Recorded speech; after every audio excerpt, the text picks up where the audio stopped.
Hello and welcome to Blockbuster review on Prudent Media. My name is Sachin Chatte and on this show we take a look at the latest releases. Well, the Dhurandhar wave is still around, so there's only one release and that's Project Hail Mary. Let's take a look at that. Based on the book of the same name by Andy Weir, who also wrote The Martian, Project Hail Mary is a mixed bag. It promises a lot but doesn't quite deliver. The film relies more on the charm of its lead actor than on the screenplay by Drew Goddard, which reportedly remains very faithful to the book. While there are some new elements in the sci-fi story, much of it feels familiar.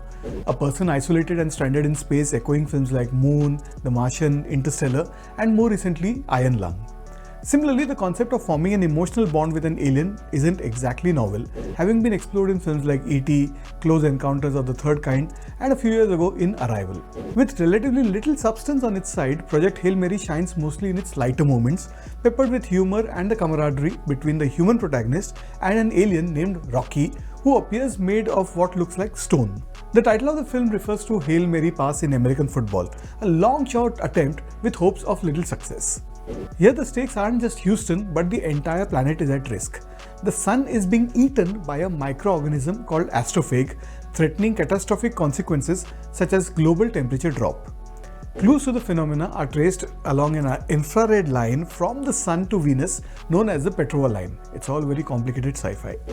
The film opens with Ryland Grace, played by Ryan Gosling, disheveled and walking aboard a spaceship after an induced coma.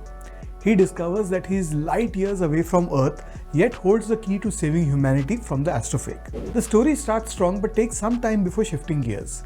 Non-linear editing introduces flashbacks, showing Grace's earlier life as a molecular biologist who turned to teaching to a school after his theories were ridiculed by the scientific community. The authorities, led by Eva Stratt, played by Sandra Huller, reach out because he is humanity's only hope.